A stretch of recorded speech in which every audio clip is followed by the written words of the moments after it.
वर्णिवेशरमणीयदर्शनं मन्दहासरुचिराणाम्बुजं पूजितं सुरनरोत्तमैर्मुदा धर्मनन्दनमहं विचिन्तये। मंगलमूर्ति महाप्रभु श्री सहजानंद सुखरूप भक्ति धर्म सुत श्री हरि समृ सदाय अनूप परम कृपाळु छो तमे श्री कृष्ण सर्वाधीश प्रथम तमने प्रणमो नमो वारंवार हूँ शीश। अनंत कोटि ब्रह्मांडोनाधिपति पूर्ण पुरुषोत्तम श्री सहजानंद स्वामी महाराजनी जय। श्री स्वामीनारायण भगवाननी जय। श्री लक्ष्मी नारायण देवनी जय। श्री नर नारायण देवनी जय। श्री गोपीनाथ जी महाराजनी जय। श्री राधारमण देवनी जय। श्री मदन मोहन जी महाराजनी जय। श्री धर्म भक्ति वासुदेवनी जय। श्री मर्यादा पुरुषोत्तम श्री रामचंद्र भगवाननी जय। श्री बालकृष्ण लालनी जय। श्री सिद्धेश्वर महादेवनी जय। श्री विघ्न विनायक देवनी जय। श्री कष्टभंजन देवनी जय। ओम नमः पार्वती पते हर हर महादेव हर। वड़ताल गादी ने शोभावता परम पूज्य धर्म धुरंधर 1008 विद्यमान आचार्य सनातन आचार्य महासमर्थाचार्य गुरु श्री अजेंद्र प्रसाद जी महाराजनी जय। परम पूज्य धर्म धुरंधर 108 भावी आचार्य श्री नुगेंद्र प्रसाद जी महाराजनी जय। समग्र धर्मकूल भक्तिकूल भगवान वाला सर्वे मुक्तो सर्वे संतो भक्तों चरणों में कोटि कोटि साष्टांग दंडवत वंदन प्रणाम साथे सौ संतो भक्तों ने जय श्री स्वामीनारायण। श्री हरिचरित्रामृत सागर भगवाननी लीला अने आज्ञा। एक वार श्रीजी महाराज पंचाळाना दरबार जीणाभाईए देह त्याग कर्यो तेने ज्यारे 15 થી 20 દિવસ थया त्यारे भुजवाळा देवरामभाई नामे जे गुर्जर सुतार हता तेनी शुं बीना बनी ते हवे कहूँ छूं। ते सारा घड़ियाळी कहेवाता हता अने मोटा मोटा राजाओनी घड़ियाळनुं काम पण करता हता। जेवा गुणोने मोटा राजाओ अने मोटा मोटा साहेबो पण ईच्छे एवा गुणो देवरामभाईनामां हता। प्रत्यक्ष भगवान श्रीहरिमां तेमने अपार हेत हतुं। देवरामभाईना पितानुं नाम जीवराम हतुं। जीवरामभाईनी थी नाना भाई प्रागजीभाई हता। आ बंनेए रामानंद स्वामीनो दृढ़ सत्संग कर्यो हतो। तेमां जीवरामभाईने 3 दीकरा हता। मोटा देवरामभाई वचेट नारायणजीभाई अने नाना 3 दीकरा अने नाना अजरामरभाई हता। आ बधा सारा हरिभक्त हता। देवरामभाई अने दरबार जीणाभाईने उपरथी खोटी खुशामत करता आवड़ती नहीं। तेमने प्रगट भगवाननो साचो सत्संग हतो। जे रीते उद्धवजी महिमा समझता हता ते रीते देवरामभाई अने जीणाभाई महिमा समझता हता। तेओ भगवान अने सत्संगने समान के तेथी अधिक कोई वस्तुने क्यारेय जाणता नहीं एवी रीते तेओ अंतरमां वर्तता हता। जे अंतरमां जेवो महिमा समझता होय ते प्रमाणे ज बहारथी अदब मर्यादापूर्वक वर्ते छे। तेमने कांई शीखवाडवुं पड़तुं नथी। जेने अदब शीखवाडवी पड़े तेने तो नवा सत्संगी जाणवा। जेवी सत्संगनी रीत हती ते प्रमाणे ते बंने अंतरमां सहजपणे वर्तता हता। असल ओरिजिनल सत्संगी अने नवा सत्संगीमां समजणनी दृष्टिए रात दिवस जेटलो अपार फरक रहे छे। जेना जीवमां भगवान अने सत्संगनी अरुचि कोई दिवस न थाय तेनो सत्संग असल छे, ओरिजिनल छे। जेने असल सत्संग होय छे ते पोतानुं शरीर अने पोतानुं कुटुंब ए बधा ज करता भगवान अने सत्संगमां ज मोक्ष माने छे अने जेटલું કંઈ સુખ છે તે તમામ શ્રીહરિ અને સત્સંગમાં જ માને છે। આવું તે ભક્ત મન કર્મ અને વચને અંતરથી માને છે અને તેથી જ તેનું હૃદય હંમેશા પાપરહિત અને પરમ પવિત્ર રહે છે. જેના હૃદયમાં જેવો ભાવ હોય છે તે તેના નેત્ર જ પ્રત્યક્ષ કહી દે છે. જેના હૃદયમાં જેવો ભાવ હોય છે તે ક્યારેય આંખમાં પણ છુપાયો રહેતો નથી, અને જેવો હૃદયમાં ભાવ હોય તે વચન બોલવામાં પણ દેખાઈ આવે છે. વળી જેનો જેવો ભાવ હોય તે લેણ દેણમાં પણ દેખાય છે. તેમજ જેના અંતરનો ભાવ જેવો હોય તે પત્ર લખે તેમાં પણ દેખાય છે. હૃદયનો ભાવ દેખવાના આ 4 દ્વાર છે. નેણ કહેતા આંખ, વેણ એટલે મોઢું, લેણ દેણ લેતી દેતી વ્યવહાર, અને લખાણ પત્ર લખવો ઇત્યાદિક લખાણ, તેમજ પ્રિય અને અપ્રિય શબ્દ જાણવાનું દ્વાર શ્રોત્ર કાન છે. પ્રિય અને અપ્રિય રૂપ દેખવાનું દ્વાર નેત્ર છે. પ્રિય અને અપ્રિય ગંધ જાણવાનું દ્વાર નાસિકા છે. પ્રિય અને અપ્રિય રસ ચાખવાનું દ્વાર જીભ કહેતા મોઢું જીભ છે. અને પ્રિય અને અપ્રિય સ્પર્શ જોવાનું દ્વાર ત્વચા કહેતા ચામડી છે. અસલ સાધુ છે કે આધુનિક સાધુ છે તે તેના વર્તનમાં દેખાઈ આવે છે. તેમજ અસલ હરિભક્ત અને આધુનિક હરિભક્ત પણ વર્તન ઉપરથી દેખાઈ આવે છે. જે બાબતને જાણવાનું જે દ્વાર હોય તે બધા જ પ્રગટ હોય છે. દ્વાર વગર જેનું જેવું રૂપ હોય તે યથાર્થ પૂરેપૂરું દેખ્યામાં આવતું નથી. ઝીણાભાઈ અને દેવરામભાઈએ પરસ્પર કોલ આપ્યો હતો. હવે તે બંનેએ પરસ્પર જે વાત કરી હતી તે હું તમને કહું છું. કોણ કહે છે? આધારાનંદ સ્વામી. ઝીણાભાઈએ દેવરામભાઈને કહેલું કે હું તમારા પહેલાં દેહ છોડીને ધામમાં જઈશ, અને તે પછી હું તમને તેડવા માટે શ્રીહરિને લઈને સાથે આવીશ. ભૂલીશ નહીં. અને જો તમે પહેલાં શરીર છોડીને ધામમાં જાઓ તો મને તેડવા માટે તમે સાથે આવજો. તમે મને આવો કોલ આપો તો જ તમે મારા સાચા મિત્ર છો. આમ કહીને તે બંનેએ પરસ્પર કોલ આપ્યો હતો. આવો પરસ્પર કોલ આપ્યા પછી બંને 4-5 વર્ષ સુધી જીવા. તેમાં પહેલાં ઝીણાભાઈએ દેહ ત્યાગ કરી દીધો. પછી દેવરામભાઈએ જાણ્યું કે હવે ઝીણાભાઈ જરૂર મને લેવા આવશે, તેમાં કાંઈ ખોટું નથી. માટે હવે હું ગઢપુરમાં જઈને શ્રીહરિની સમીપે દેહ ત્યાગ કરીશ. આવું વિચારીને દેવરામભાઈ ગઢપુર આવ્યા. જ્યારે તેઓ ત્યાં 10-12 દિવસ રહ્યા ત્યારે તેમને ઘણો તાવ આવ્યો. તે સાંભળીને તે સમયે શ્રીહરિ ત્યાં આવ્યા.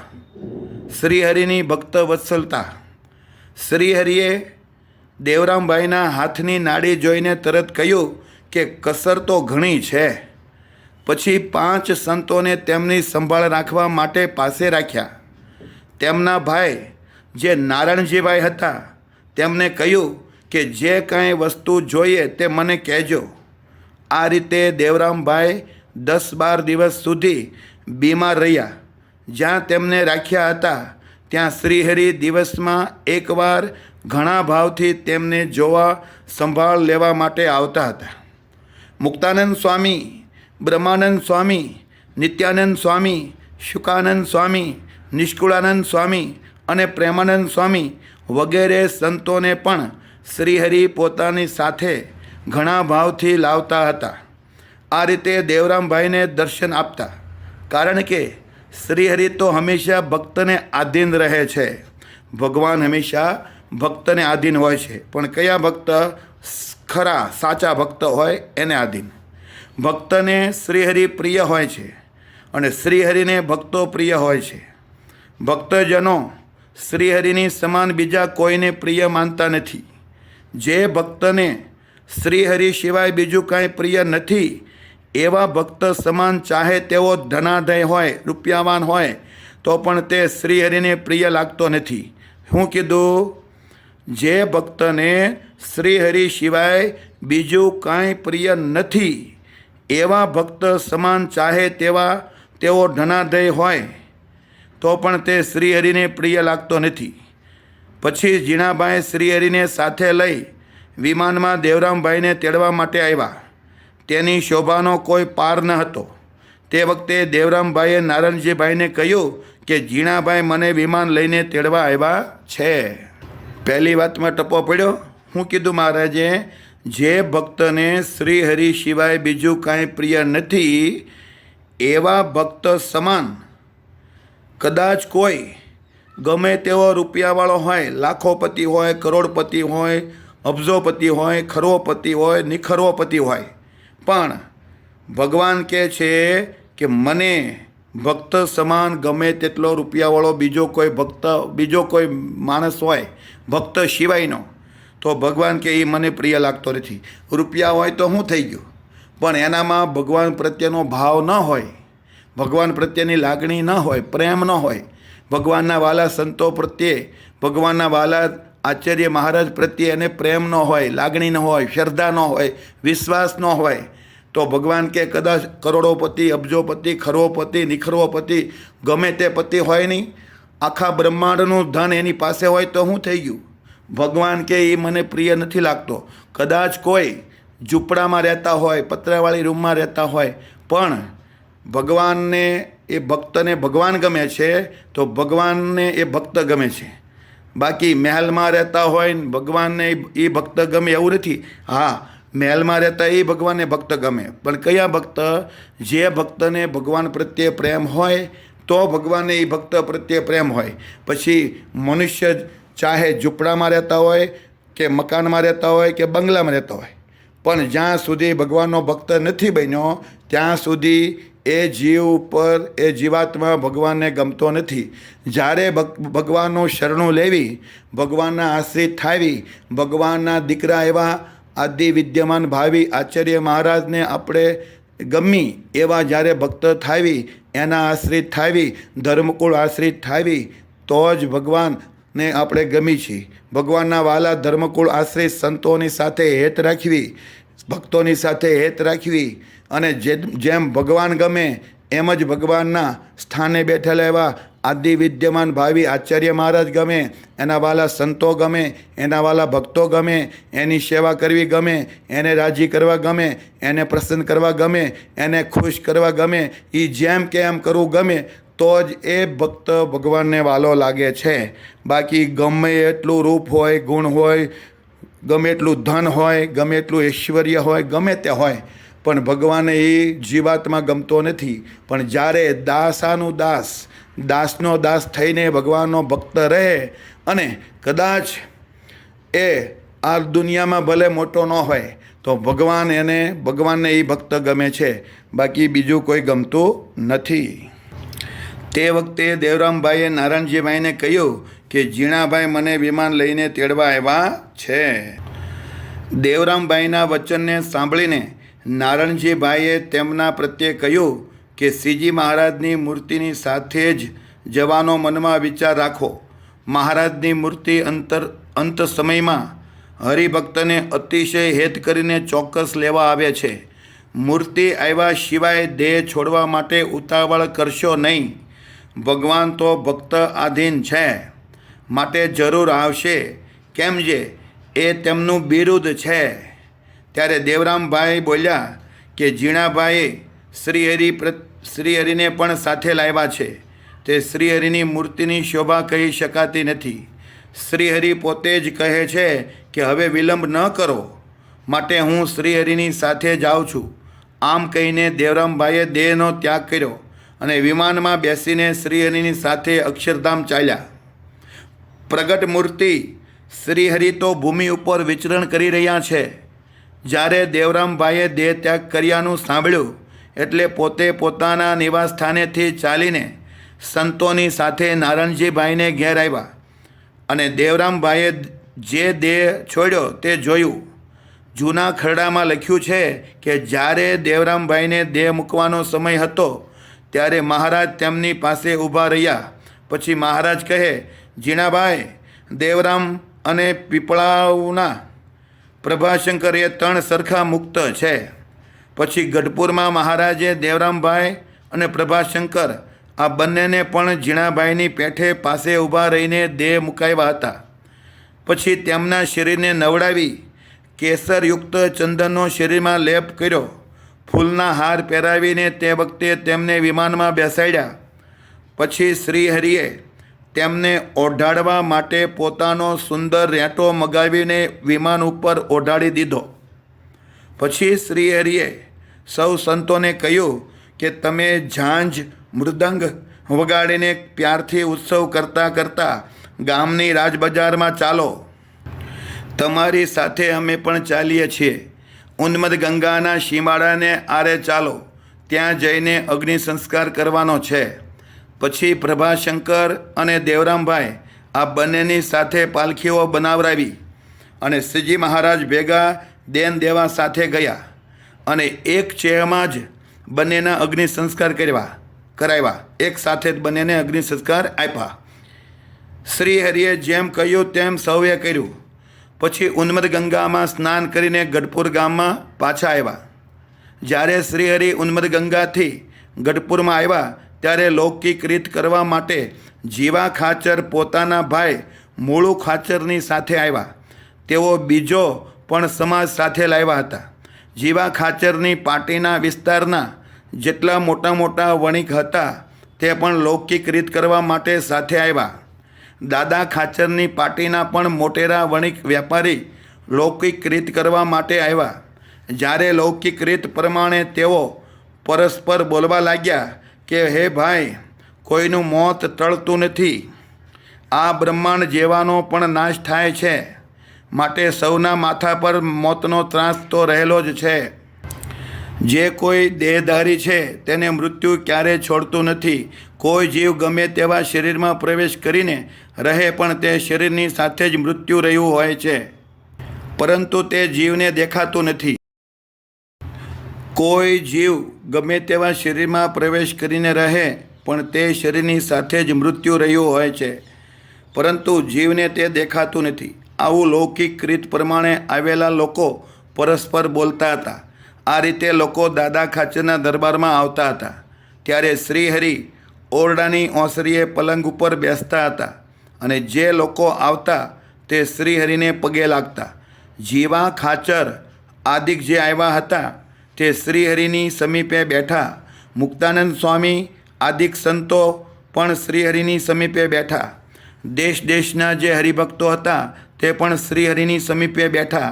તે વખતે જીવા ખાચરે બંને હાથ જોડીને શ્રીહરિ આગળ કહ્યું, પાતાળથી લઈને સ્વર્ગલોક પર્યંત જેટલા દેહધારી છે તેમાં ભગવાનના ધામ સિવાયના જેટલા શરીરધારીઓ છે તે બધાનો નાશ મૃત્યુ કરે છે તેમ દેખાય છે, છતાં કોઈને લેશ માત્ર પણ મરણનો ભય લાગતો નથી. તો તેનું કારણ શું છે તે આપ કહો. જો ભક્તો, જ્યારે આત્યંતિક પ્રલય થાય તો એક ભગવાનનું ધામ અને ભગવાનના મુક્તો કહેતા ભગવાનના પરમ એકાંતિક ભક્તો જ ત્યાં રહે છે, બીજું કાંઈ રહેતું નથી.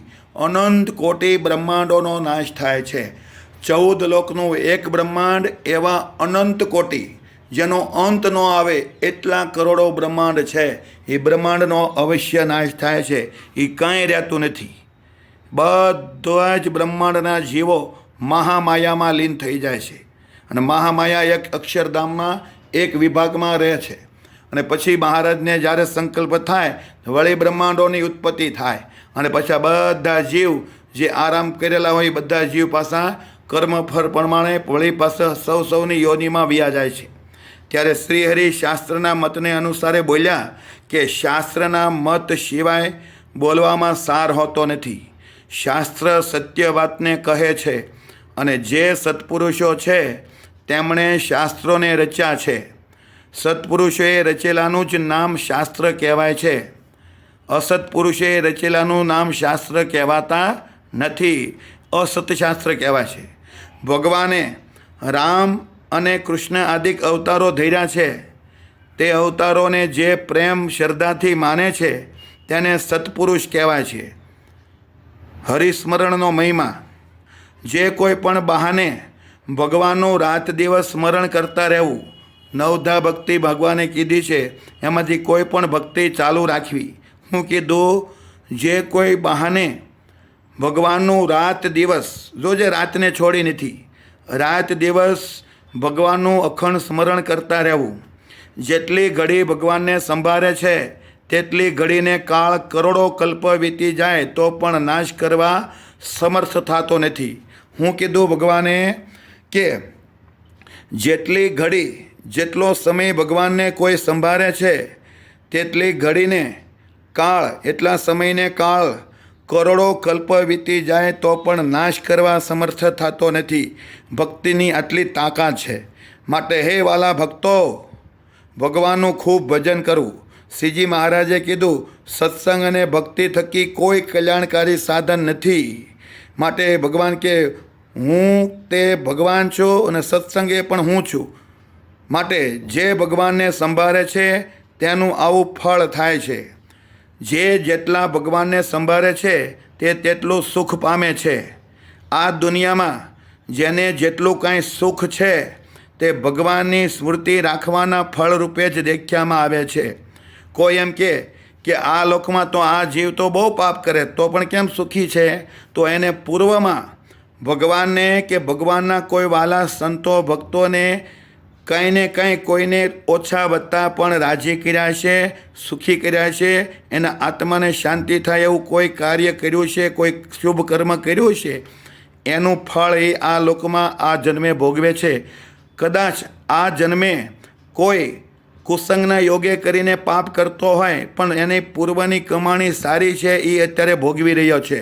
અને કોઈ જીવાત્મા આ લોકમાં ખરો ભગવાનનો ભક્ત દેખાતો હોય પણ કદી ઘણીવાર સુખી ન હોય તો એને પૂર્વ જન્મમાં કોઈ ભગવાન કે ભગવાનના અવતારો કે ભગવાનના સંતો ભક્તોને કુરાજી કર્યા હશે, માતા પિતાને રાજી નહીં કર્યા હોય એને કુરાજી કર્યા હશે, એનું પાપ એ એને નડે છે. એને લીધે આ લોકમાં એ દુઃખી છે. પણ આ લોકમાં એને કોઈ સારો સંગ મળ્યો છે તો ભગવાનનો ભક્ત થયો છે. પણ દુઃખી કેમ છે?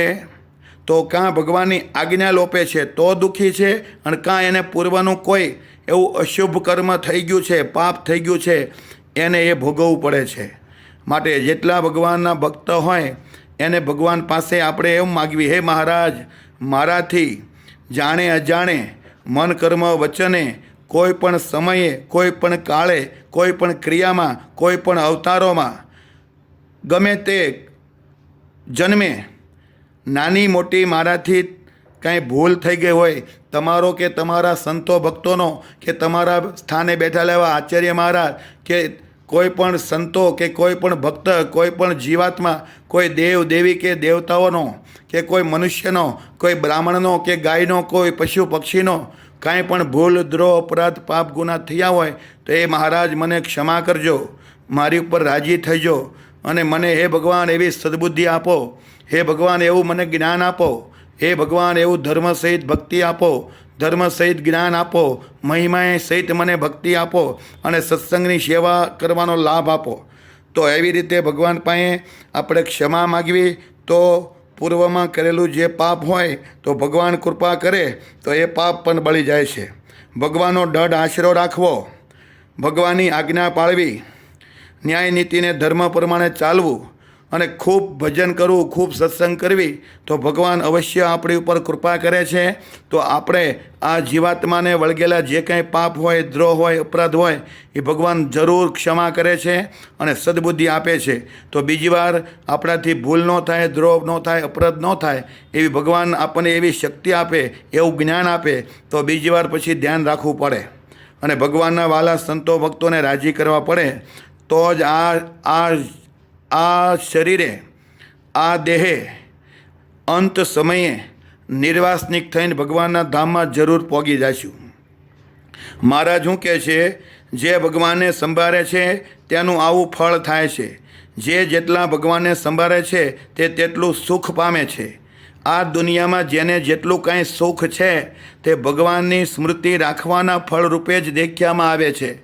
જે જીવ મનુષ્ય દેહને પામીને ભગવાનને સંભાળતો નથી અને બીજી ત્રીજી અપાર બાબતો કરવામાં તેને ભાવ રહે છે તેમાં તે સંતોષ પામતો નથી.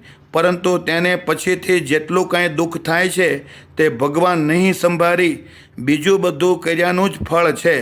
ભગવાનને સંભાળ્યા વગર બીજું બધું જે કાંઈ કર્યું હોય એનું જે ફળ છે દુઃખ. માટે ભગવાન નહીં સંભાળીને બીજું બધું કર્યાનું જ ફળ છે તેમ જાણવું. મરણ આદિકનું દુઃખ તો અપાર રહ્યું છે, જેનો કોઈ પાર આવતો નથી. ભગવાને જેટલા દુઃખ રચ્યા છે તે જીવને ભગવાનનો આશ્રય કરાવવા માટે કર્યા છે, છતાં પણ જીવ ભાવથી ભગવાનને સંભાળતો નથી. જોજો એ ભક્તો, આપણે જ્યારે દુઃખ આવે ને તે આપણને જ્યારે દુઃખમાં ભગવાન સાંભળે ને એવા સુખમાં સાંભળતા નથી. માટે કુંતા માતાએ કૃષ્ણ ભગવાન પાસે માગ્યું, હે નાથ, હે કૃપાળુ, તમે મને કાયમ માટે દુઃખ આપો. તો કૃષ્ણ ભગવાને કીધું, ફૂઈ, તમે આ શું માગો છો? અનેક જીવાત્માઓ, અનેક મારા ભક્તો આલોક અને પરલોકના સુખ માટે બધું માગે છે, તમે દુઃખ માગો છો, મને નવાઈ લાગે છે. તે કુંતા માતા બોલ્યા, હે કૃષ્ણ, હું જ્યારે દુઃખ હોય, મારી પાસે દુઃખ હોય ત્યારે તમે મને સાંભળો છો, એવા મને સુખમાં સાંભળતા નથી. માટે તમે મને અખંડ તમારી સ્મૃતિ રહે એ માટે હું દુઃખ માગું છું. તો હે વાલા ભક્તો, આપણને ભગવાન દુઃખ આપે એમાંય પણ કંઈક સુખ રહ્યું હોય છે, અને દુઃખ આપે એમાં પણ કંઈ સુખ રહ્યું છે. તો દુઃખમાં સુખ કઈ રીતે? તો આપણને ક્યારેક અહંકાર આવી ગયો હોય, અભિમાન આવી ગયો હોય, આપણી વાણીની તાકાત, આપણી આવડત, આપણામાં કંઈ રૂપ હોય, ગુણ હોય, કંઈક ગમે તે આપણે ધર્મ વધારે પાળતા હોય તો ધર્મનું માન હોય, અહંકાર આવી ગયો હોય, ભક્તિનું માન હોય એનો અહંકાર આવી ગયો હોય, જ્ઞાનનું માન હોય એનો અહંકાર આવી ગયો હોય, વૈરાગનું માન હોય એનો અહંકાર આવી ગયો હોય.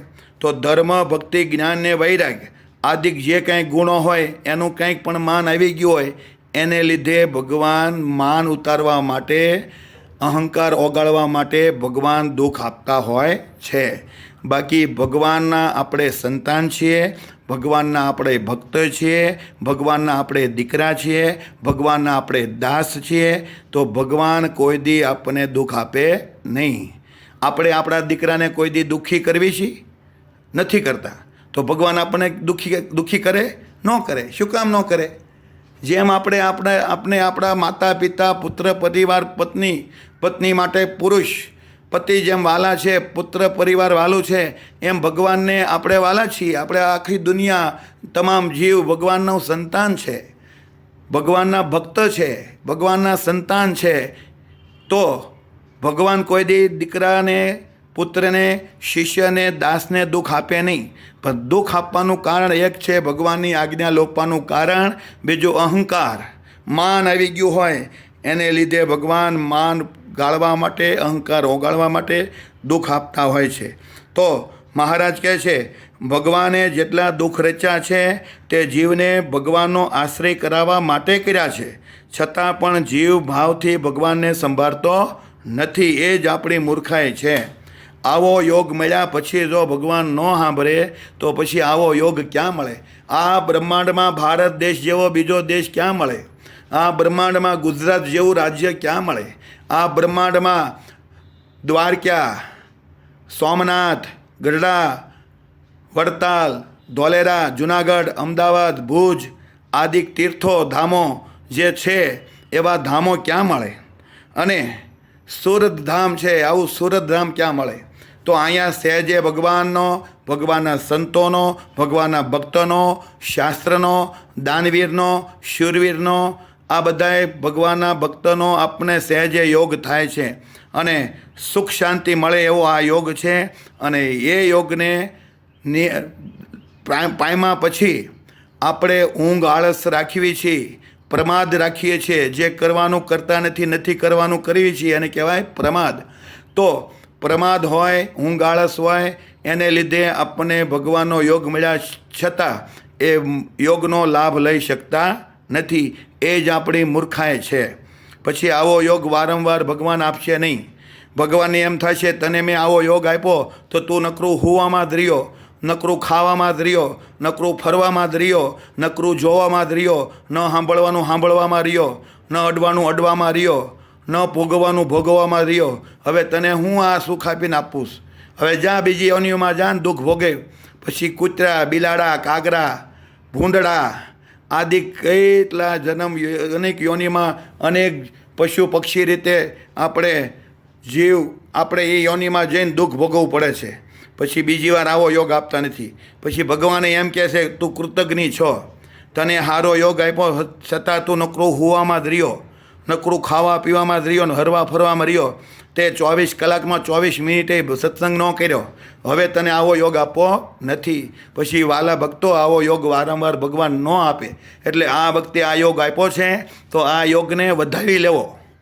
કેમ ભગવાન રાજી થાય, કેમ ભગવાનના સ્થાને બેઠેલા એવા આદિ વિદ્યમાન ભાવિ આચાર્ય મહારાજ, માતુશ્રી લાલજી મહારાજ, ધર્મકુળ આશ્રી સંતો ભક્તો અને ભગવાનના વાલા સર્વ દેવો દેવીઓ, બ્રાહ્મણો, ગાયો, ગરીબ, મૂંગા પશુ પક્ષીઓ કેમ રાજી થાય, કેમ એને આપણે રાજી કરવી, એવું જ હંમેશા તાન હોવું જોઈએ. તો ભગવાનને એમ થાય આને મનુષ્ય દેહ આપ્યો એ સાર્થક છે, બાકી નિરર્થક છે. માટે ભગવાનને અર્થે વાપરેલો સમય, માતા પિતાને અર્થે વાપરેલો સમય, ગુરુને અર્થે વાપરેલો સમય અને ધન એ ક્યારેય નિરર્થક જતું નથી. એની સેવા કરવાથી અવશ્ય સુખ પ્રાપ્ત થાય છે, શાંતિ ભગવાન આપે છે, એ સિવાય સુખ અને શાંતિ ક્યાંય મળતી નથી. માટે ભગવાને કીધું, ભગવાને જેટલા દુઃખ રચ્યા છે તે જીવને ભગવાનનો આશ્રય કરાવવા માટે જ કર્યા છે, છતાં પણ જીવ ભાવથી ભગવાનને સંભાળતો નથી. મોટા મોટા શહેરમાં સરકારે પોલીસ થાણા અને કેદખાના કર્યા હોય છે, તેમાં જે લોકો ન કરવાના કામ કરતા હોય તેમના સ્વભાવ છોડાવવા માટે અનેક પ્રકારના દુઃખ રચ્યા હોય છે, છતાં પણ લોકોના અયોગ્ય સ્વભાવ છૂટતા નથી. અઘટિત કામ કરવામાં દુઃખ જ રહ્યું છે તો પણ લોકો તે દુઃખ દેખતા નથી. જેટલા પતંગિયા છે તે જ્યારે આગને દેખે છે ત્યારે તે આગમાં જઈને પડે છે અને તત્કાળ મરી જાય છે, આગમાં પડીને મરણ પામે છે, છતાં પણ પતંગિયા પોતાના સ્વભાવનો ક્યારેય ત્યાગ કરતા નથી. જેમાં દુઃખ રહ્યું હોય એવી બાબતને જોઈને જ્યારે મનુષ્ય તે કર્મ નથી કરતો ત્યારે જીવને તે ક્રિયમાણનું દુઃખ આવતું નથી અને તેને અપાર સુખ રહે છે. જેટલી દુઃખમય ક્રિયા છે તેમાં તો ચોક્કસ દુઃખ જ રહ્યું છે અને જેટલી સુખમય ક્રિયા છે તેમાં તો ચોક્કસ સુખ જ રહ્યું છે. માટે સુખ થાય, શાંતિ મળે એવી ક્રિયા કરવી, એવું કર્મ કરવું. બાકી ભગવાન કુરાજી થાય, ભગવાનના વાલા સંતો ભક્તો કુરાજી થાય એવું એક પણ કાર્ય કરવું નહીં. આવી રીતે સત્સંગ કરવાથી આપણા ગમે તેવા સ્વભાવ હોય એ ટળશે, આપણા કુલક્ષણો હશે તો ટળશે. સત્સંગ વગર આપણા કુલક્ષણો કુસ્વભાવ ટળશે નહીં. માટે રૂડા ગુણ પ્રાપ્ત કરવા હોય તો સત્સંગ કરવાથી થાય છે. તો રોજે હરિમંડપે, કતારગામ બેડ રોડ, હરિમંડપ, ડબોલી 4 રસ્તા, સવારે 7:45 થી 7:45 રોજ કથા થાય છે. તો વાલા ભક્તો જરૂર કથામાં પધારજો. અને ન અવાય તો આ જે ઓડિયો દ્વારા, વિડીયો દ્વારા જે કથા મૂકવામાં આવે એને અવશ્ય સાંભળજો અને આગળ આપણા ગ્રુપમાં આપણા સગા સંબંધી હોય, સગાવાલા હોય એને આ કથા મોકલજો, જેથી કરીને કોઈ પણ ભક્તને આ ભગવાનની લીલાના ગુણ ગાવાના સાંભળવામાં મળે તો એના કાનથી કરેલા પાપ બળશે અને એમાં રૂડા ગુણ જરૂર આવશે અને ભગવાન એની ઉપર રાજી થશે. ભગવાન એને આ લોકમાં સુખ્યા કરશે, અંતે નિર્વાસનિક કરીને ભગવાનના ધામમાં લઈ જશે. તો અસ્તુ આગળની કથા આવતીકાલે. સહજાનંદ સ્વામી મહારાજની જય.